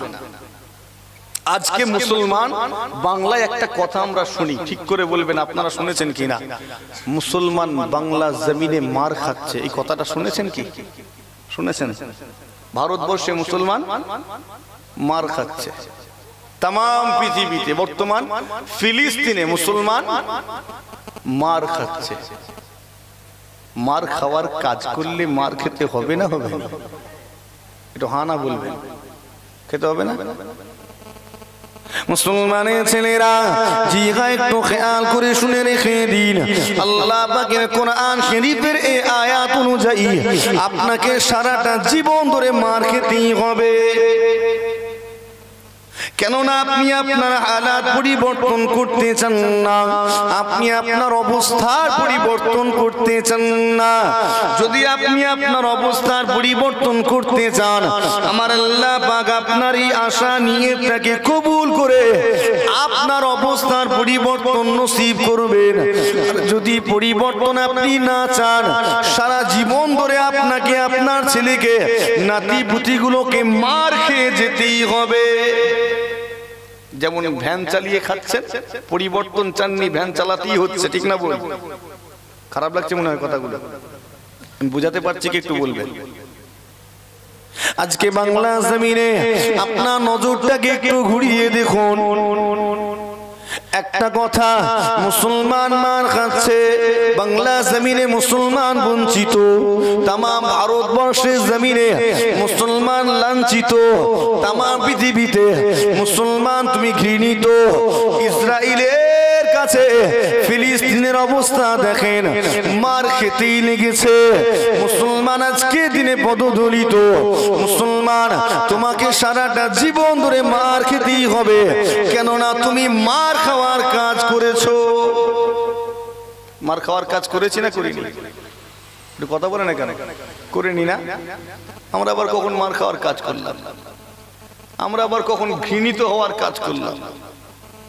করিনি? একটু হানা বলবেন। এই মার খাচ্ছি কেন, এই কারণটা কোনোদিন অনুসন্ধান করিনি আমরা, খালি বলছি মারছে মারছে। মার খাওয়ার কাজ করেছি তাই তো মার খাচ্ছি, যদি মার খাওয়ার কাজ না করতাম খেতাম না। আজকের আলোচনাটি একটু ব্যতিক্রমী হবে, মনোযোগ সহকারে শুনে রেখে দিন, জিহা শুনে রেখে দিন। মুসলমান, আজকে দিনে আপনি আমি মার খাচ্ছি, কিন্তু কেন মার খাচ্ছি সেই কারণটা অনুসন্ধান করলাম না। আজকে আপনার আমার মার খাওয়ার অন্যতম একটি কারণ হলো আপনি আমি হক কথাটা বলে ফেলেছি, সত্য কথা বলে ফেলেছি, আর এই কারণেই মার খেতে হচ্ছে। সত্য কথাটা কি? লা ইলাহা ইল্লাল্লাহ। কে আপনাকে এই কথাটা বলতে বলেছে বলেন তো? কেউ বলতে বলেছে? আপনি বললেন কেন? আপনাকে এই সত্য কথাটা কে বলতে বলেছে? বলেছেন তো মরেছেন মার খান। যখন কাবা বাইতুল্লাহ শরীফের ভিতরে 360টা খোদা রাখা ছিল, কটা ছিল? 360টা। আমার নবী আস্তে আস্তে করে গেলেন, গিয়ে বলছেন লা ইলাহা, কোন ইলাহা নেই ইল্লাল্লাহ, আল্লাহ ছাড়া। তাদের রাগ হবে না হবে না? কথা বলে না কেন? হয়েছে। আরে আমরা এতদিন ধরে আমাদের এগুলোকে খোদা বলে মেনে আসছি। আবার খোদা শুধু নয়, এক একটা ডিপার্টমেন্টের এক একটা খোদা ছিল। কেউ চাষাবাদের খোদা ছিল, হ্যাঁ, কেউ ব্যবসা বাণিজ্যের আলাদা খোদা, আবার হায়াতের আলাদা খোদা, বিপদ আপদের আলাদা খোদা আছে। ঠিক বলছি না ভুল? এক একটা ডিপার্টমেন্ট ছিল। আমার নবী গিয়ে বলছেন লা ইলাহা, কোন ইলাহা নেই, এই কথাটা বলেছেন তো মরেছেন। মার খাও এবার। আমার নবী যদি গিয়ে বলতেন বাবু তোমাদের যা 360টা খোদা আছে আছে, তবে আমার একটা খোদা আছে, তিনি হলেন আল্লাহ, কোনো ঝামেলা হতো? কথা বলেন, কোনো ঝামেলা তো হতো না। তোমাদের খোদাগুলো ঠিক আছে খোদা, কিন্তু আমার একটা খোদা আছে, তিনি আল্লাহ, কোনো সমস্যা হতো না। কিন্তু হকটা বলে ফেলেছেন, এরা খোদা নয়, খোদা হওয়ার যোগ্যতা এদের নেই, খোদা একটা, তিনি হলেন আল্লাহ। একবার জোরে হয় না সুবহানাল্লাহ? আরে মুহাম্মদ আমাদের এই খোদাগুলোকে এক কথাই বাতিল করে দিয়ে বললো এগুলো খোদাই নয়, ইলাহা নয়। যখন কয়েকজন কুফারে কুরাইশ নেতা আমার নবীর কাছে গেল, জানা আছে আপনার, উতবা শাইবা, এরা গেল আমার নবীর কাছে, মুহাম্মদ এই ঝামেলার ভালো লাগছে না, চলো একটা কাজ করি। কি? আমরা সবাই মক্কার মানুষেরা কিছুদিন তোমার খোদাকে মানবো, তোমার খোদার ইবাদত করব। মনে আছে না? নেই? বিনিময়ে তুমি কিছুদিন আমাদের খোদার ইবাদত করবে, আমরাও তোমার খোদার ইবাদত করব, তুমিও আমাদের খোদার ইবাদত করবে। এইভাবে আমরা একটা সম্প্রীতির সমাজ তৈরি করব। তারা বলেছিল না? বলেনি? বলেছিল না? একটা সম্প্রীতির সমাজ করব। আমার রব্বুল আলামিন আল্লাহ পাক সঙ্গে সঙ্গে কোরআন শরীফের একটি সূরা নাযিল করলেন। মুসলমান শুনে রেখে দিন, আমার আল্লাহ পাক নাযিল করলেন, কুল ইয়া আইয়ুহাল কাফিরুন লা আ'বুদু মা তা'বুদুন। হে নবী আপনি বলুন, হে মক্কার কুফারে কুরাইশেরা, হে কাফের সম্প্রদায় শোনো, লা আ'বুদু মা তা'বুদুন, আমি রাসূলুল্লাহ তার ইবাদত করি না, যার ইবাদত তোমরা করো, তোমরা যার ইবাদত করো, আমি নবী মুহাম্মদ সাল্লাল্লাহু আলাইহি ওয়াসাল্লাম তার ইবাদত করি না। আমি যার ইবাদত করি তোমরা তার ইবাদত করবে না, তোমরা যার ইবাদত করো আমি রাসূলুল্লাহ তার ইবাদত করব না। লাকুম দীনুকুম ওয়ালিয়া দীন, তোমার দিন তোমার ধর্ম তোমার কাছে, ওয়ালিয়া দীন আমার দিন আমার ধর্মটা আমার কাছে। একবার জোরে হয় না সুবহানাল্লাহ? সম্প্রীতি, এই সম্প্রীতি দেখানোর জন্য কোন হিন্দু ভাইকে মাথায় টুপি পরে, মুখে দাড়ি বা জুব্বা পরে কোন মুসলমানের বাড়িতে আসতে হবে না। ঠিক বলছি না বল? কোন মুসলমানকেও তার জুব্বা ছেড়ে গলায় পইতে ঝুলিয়ে কোন হিন্দু ভাইয়ের বাড়িতে যেতে হবে না। সম্প্রীতি দেখানোর জন্য মুশফিকিন সিদ্দিকীকে গিয়ে প্রসাদ খেতেও হবে না, আর তাকে সবকিছু ছেড়ে এসে আমার তাবারুকও খেতে হবে না। ঠিক বলছি না ভুল? আমার আবে জমজমের পানিও খেতে হবে না। তুমি তোমার জায়গায় থাকো, আমি আমার জায়গায়, তোমার ধর্মটা তোমার কাছে, আমারটা আমার কাছে, এর বাইরে দুজনে দেখা সাক্ষাৎ হাসি খুশি মানবতা, এটার নাম হলো সম্প্রীতি। একবার জোরে হয় না সুবহানাল্লাহ। আমি আমার অস্তিত্ব ছেড়ে দিয়ে তোমার কাছে যাওয়া মানে নিজের অস্তিত্ব নষ্ট করে যাচ্ছি, এটা সম্প্রীতি নয়। ঠিক বলছি না? বল, তুমি তোমার অস্তিত্ব নিয়ে থাকো, আমি আমার অস্তিত্ব নিয়ে থাকি, ব্যাস। তো তারা বললো এই কাজ। মুসলমানের ছেলেরা, নওজওয়ানেরা, তরুণেরা, আমার নবী পাক সাল্লাল্লাহু আলাইহি ওয়াসাল্লাম পরিষ্কার করে দিলেন, লা ইলাহা, কোন ইলাহা নেই ইল্লাল্লাহ, একমাত্র আল্লাহ ছাড়া। এই হক কথাটা বলার সাথে সাথে আমার নবী পাক সাল্লাল্লাহু আলাইহি ওয়াসাল্লামের উপরে তাদের আক্রমণ শুরু হয়েছিল। জি, আসলে রেখে দিন, এজন্য আজকে দিনে আপনাকে আমাকে মার খেতে হচ্ছে। আরে মুসলমানেরা, আমাদের এতগুলো খোদাকে অস্বীকার করে, আমাদের এই খোদাগুলোকে মুসলমানেরা খোদা বলে বিশ্বাস করে না। এরা আমাদের দেশে কি করে বসবাস করবে? এদের বসবাস করার অধিকার নাই। এজন্য আপনাকে আমাকে আজকে দিনে মার খেতে হয়। মুসলমান শুধু তাই নয়, মুসলমান আজকে কেন মার খাচ্ছে জানেন? কেননা আজকে দিনে অযোগ্য, অদূরদর্শী ব্যক্তিগুলোকে ধর্মীয় নেতা হিসাবে মানি। একটু কথাটা গায়ে লাগলো মনে হচ্ছে। অদূরদর্শী ব্যক্তিকে নেতা বানিয়েছি, ধর্মীয় নেতা। মার খেতে হবে না? হবে না? আপনার নেতাটা যদি বিচক্ষণ হয় তাহলে নানান রকমের সমস্যা ওই বিচক্ষণতার সাথে তিনি হ্যান্ডেল করবেন। ঠিক না বল?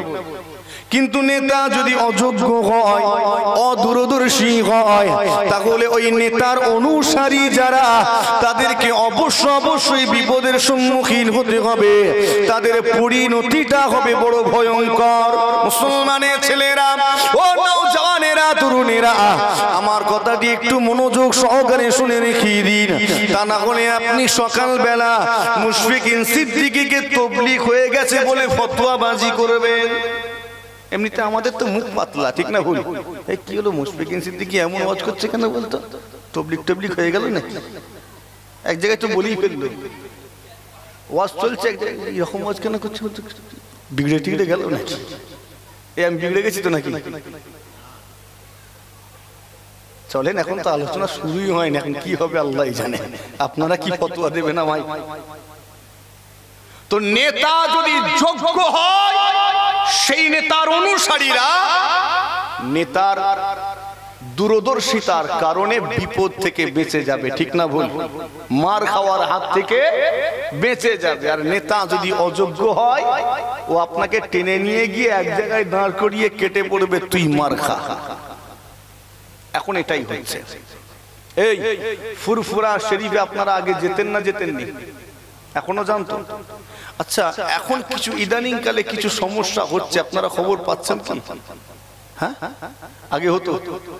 আগে তাহলে আগে কি বদমাইশ লোক ছিল না নাকি? ছিল। তারা বদমাইশি করতো নি মনে হয়। বদমাইশ তার কাজ করে যায়, ভালো মানুষ তার কাজ করে না। ঠিক বলছি না ভুল? বদমাইশ লোক শয়তান, সে তার কাজ করে যাবে, সে বন্ধ করে না। সমস্যা কখন হয়? যখন ভালো লোকগুলো চুপ করে সেটা সহ্য করে, সমস্যাটা তখন হয়। ভাইরাস আছে আগাগোড়া, অ্যান্টিভাইরাস টাইমে না মারলেই তো সমস্যা।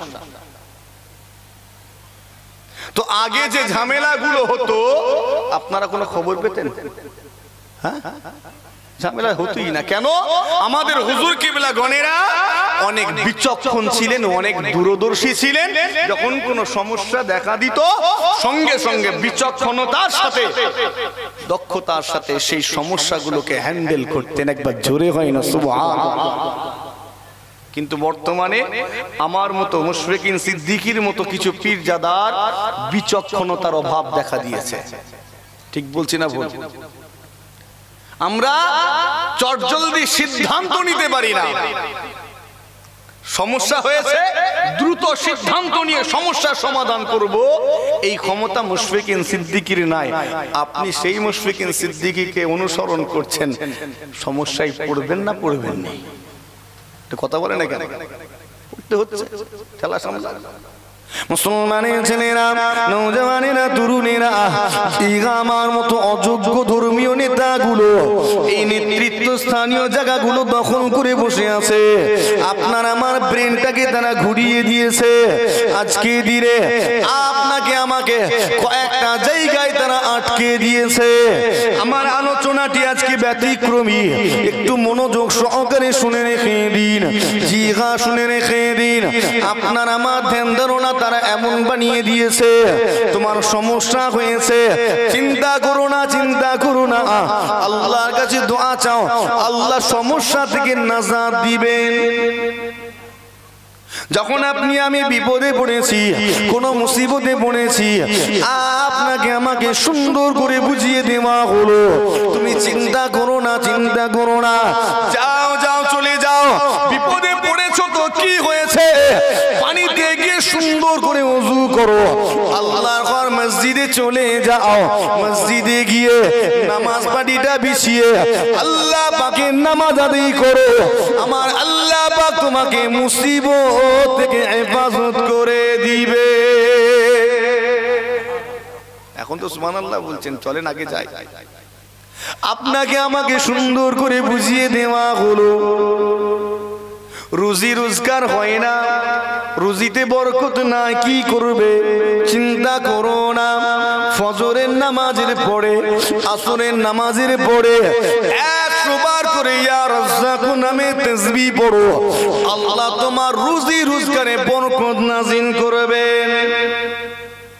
আপনাকে আমাকে বুঝিয়ে দেওয়া হলো, সমস্যা পড়েছি, কোন বিপদে পড়েছি, চিন্তা না করে নামাজ পাঠিয়ে বসে বসে আল্লাহর কাছে দুটো হাত তুলে দোয়া চাও, আল্লাহ পাক এই দোয়াকে কবুল করে নিয়ে ওই মুসিবত থেকে তোমাকে উদ্ধার করে দিবে।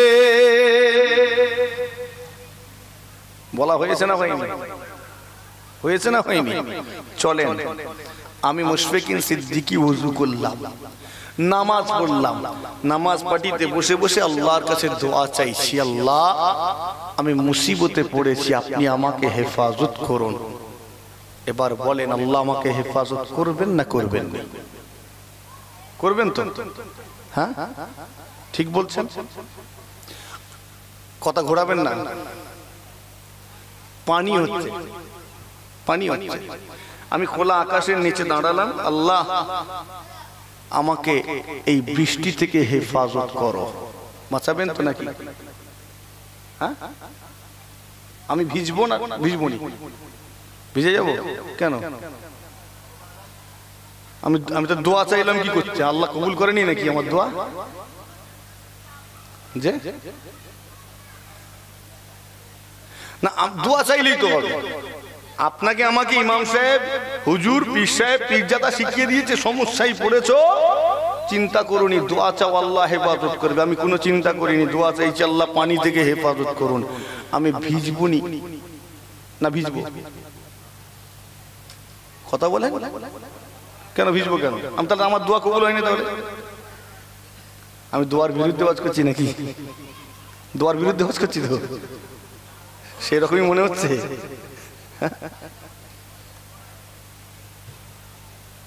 এই তো অবস্থা আমাদের। আপনি দাঁড়িয়ে রেখেছেন, নামাজি মানুষ, আপনি তো আল্লাহর কাছে দোয়া চান। বাসে ট্রেনে যাতায়াত করেন তো, আপনাকে দেখে কেউ টিকা টিপ্পনি কাটে না কাটেনি?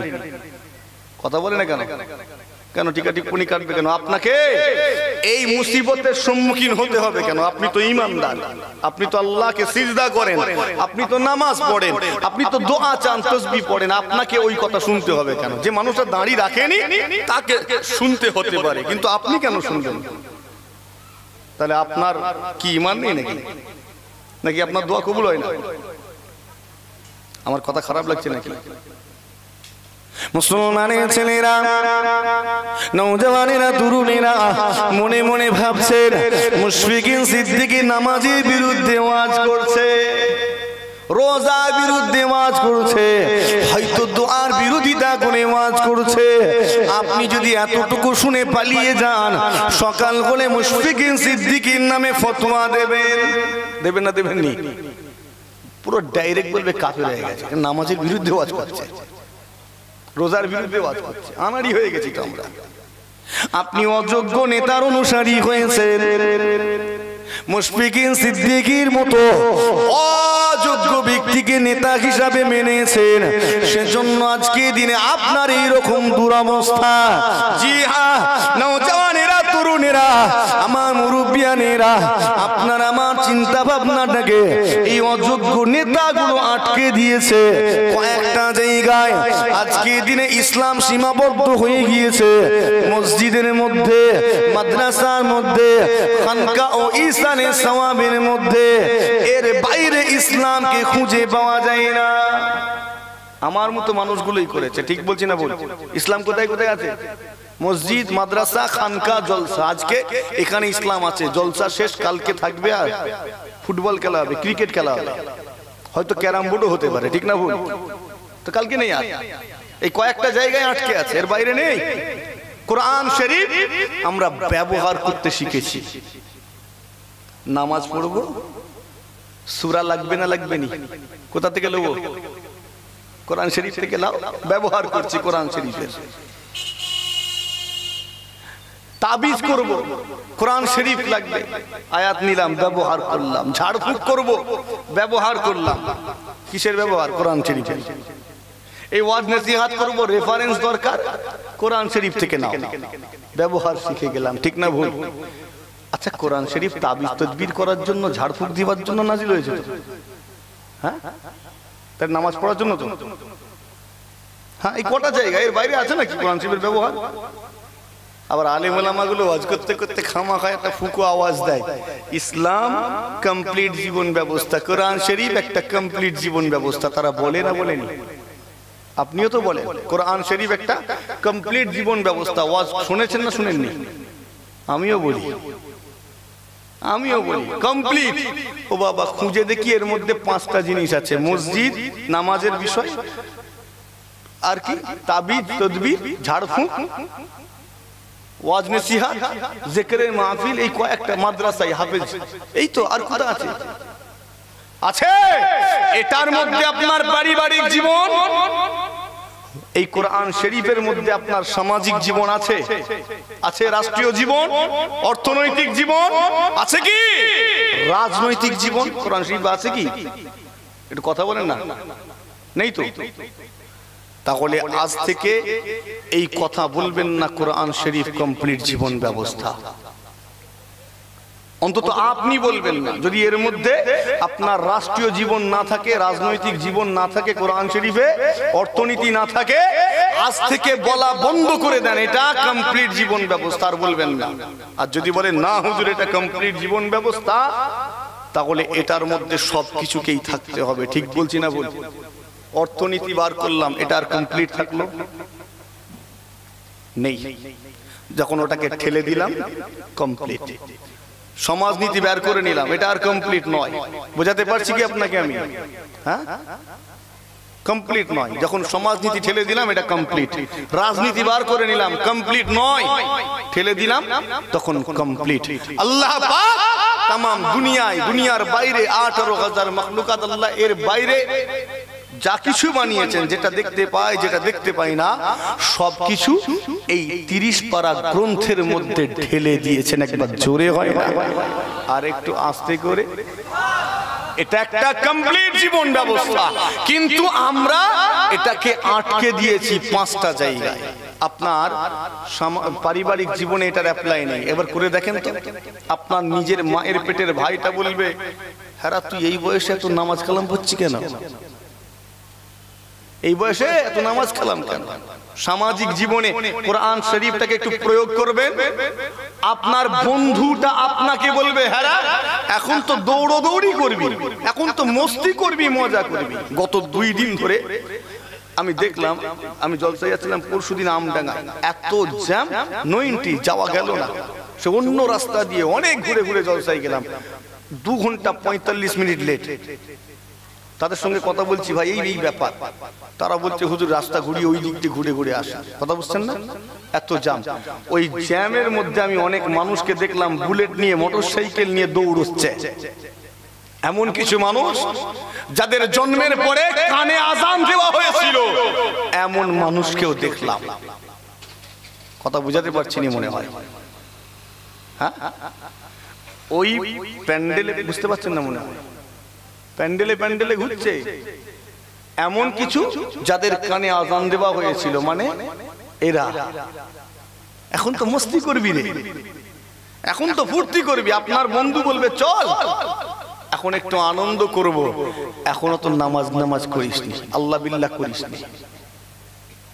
আপনার রাষ্ট্রীয় জীবনে, রাজনৈতিক জীবনে অ্যাপ্লাই করে দেখবেন, আপনারই এলাকার কিছু মানুষ ফতোয়াবাজি করবে, ইমাম সাহেব, হুজুর, পীর সাহেব, পীরজাদা, আলেম, মাওলানা, মুফতি, এরা তো মসজিদে, মাদ্রাসায়, খানকায়, জলসায় থাকবে, এরা কেন এখানে? বলবে না বলবেন? অলরেডি বলা শুরু হয়ে গেছে, এরা তো এইখানে থাকবে, এর বাইরে তো নয়। হাই রে হাই, আপনি কি করে তাহলে বলেন কোরআন শরীফ একটা কমপ্লিট জীবন ব্যবস্থা? কোরআন তখন কমপ্লিট যখন এর মধ্যে সবকিছু থাকবে। একবার জোরে হয় না সুবহানাল্লাহ। আর এর মধ্যে সবকিছু আছে। আল্লাহ কোরআন শরীফকে যে কারণে নাজিল করলেন, যে কনসেপ্ট দেওয়ার জন্য, যে ধারণা দেওয়ার জন্য, আমরা সেটাকে ছেড়ে ওটার ব্যবহার করা শুরু করে দিলাম। আল্লাহ কোরআন শরীফ নাজিল করলেন, বান্দা তুমি কোরআন শরীফের আলোকে নিজেকে আলোকিত করে নাও, কোরআন শরীফের রঙে নিজেকে রাঙিয়ে নাও। আমরা সেটা ছেড়ে দিয়ে কেবল মসজিদ, মাদ্রাসা, খানকা, জলসায় সীমাবদ্ধ করে দিলাম। ঠিক বলছি না ভুল বলছি? যে এখানে আটকে দিয়েছি। এই আমার মতো অযোগ্য ব্যক্তিকে যদি নেতা মানান, আটকেই দেবে। এটাকে আর আপনার বাকি জীবনে অ্যাপ্লাই করতে দেবে না।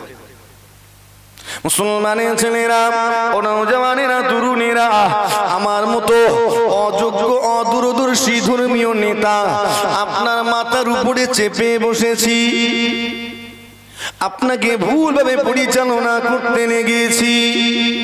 মনে রাখবেন, আমি আপনি যে ইসলামের অনুসারী, আল্লাহর ওলিরা কিন্তু সেই ইসলামকে পালন করেননি। সাহাবে কেরাম, হুজুরগণেরা যেই ইসলামের ফলোয়ার ছিলেন, আপনি আমি সেই ইসলামটাকে মানি না।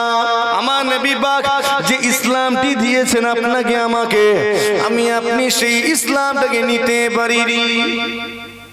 বুঝাতে পারছি কি আপনাকে? আমার উদ্দেশ্য বোঝানো, আমার গলাবাজি করা বা টান দিয়ে বাজার করার উদ্দেশ্য নয়। বুঝেন বিষয়টা। আজকে মার খাচ্ছি, মার খেতে হবে না? আচ্ছা বলেন তো, যদি কেউ দুর্বল হয় তাকে মার খেতে হবে না হবে না? দুর্বল হলে মার খাবে না খাবে না? তুমি তো দুর্বল, দুর্বলকে তো মার খেতেই হবে। তুমি যদি সবল হতে, তোমাকে স্যালুট করতো না করতো নি? স্যালুট করতো। তাম জায়গায় দেখেন মুসলমান দুর্বল কেন? ওই শুধু ওইটুকুই তো ইসলামের কাছে, ওর বাইরে তো কিছু নেই। আছে? আচ্ছা বলেন তো, যখন কোনো বাঘ বা সিংহ, হিংস্র জন্তু শিকার করে, আপনারা মোবাইলে দেখেছেন, আমিও দেখি, কোন বাঘ সিংহ যখন বনেতে শিকার করে, কোন ছাগলের পাল, গরুর পালকে দৌড় কাটায়, কোনটাকে মার্কিং করে? যেই পশুটা মোটা স্বাস্থ্যওয়ালা, তাই তো নাকি? হ্যাঁ, যে ওকে ধরলে আমি এখন দুদিন খেতে পাবো নাকি? কোনটাকে ধরে? জি হ্যাঁ, ওই মোটা তাজাকে ধরে না। ও জানে তাগড়া মাল আছে, কে ধরতে পারবো না। আমি একটা লাভ দেবো, ও একটা দেবে, ও 16 ফুট দেবে, আমার 10 ফুট, ওকে ধরতে পারবো না। ও জানে এই তাগড়া আছে, সতেজ, এর পেছনে দৌড়ি আমি একে শিকার করতে পারবো না।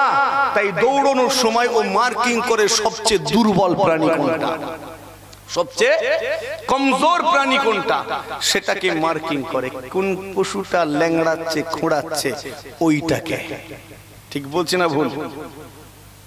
দুর্বলের বেঁচে থাকার কোনো অধিকার নেই, এটা আমি মনে করি। আপনি দুর্বল হয়েছেন কেন? মার খান। আপনি জানেন না দুর্বল হলে আপনার মাথায় পা দিয়ে আপনাকে জমিনে কুচলে দেওয়া হবে, আপনার জানা ছিল না? আপনি দুর্বল হয়েছেন কেন? খালি বলছে মারছে মারছে। আরে একবার ঘুরিয়ে মান না, তুই ক্ষমতা নেই তো, দুর্বল তো। রাগ হচ্ছে নাকি এভাবে বলছি বলে? হুজুর কোনো ঘটনা বলছেন? ঘটনা তো শুনছেন আপনারা, শুনেননি? আর ঘটনা শুনে শুনে তো জিন্দেগি কানা।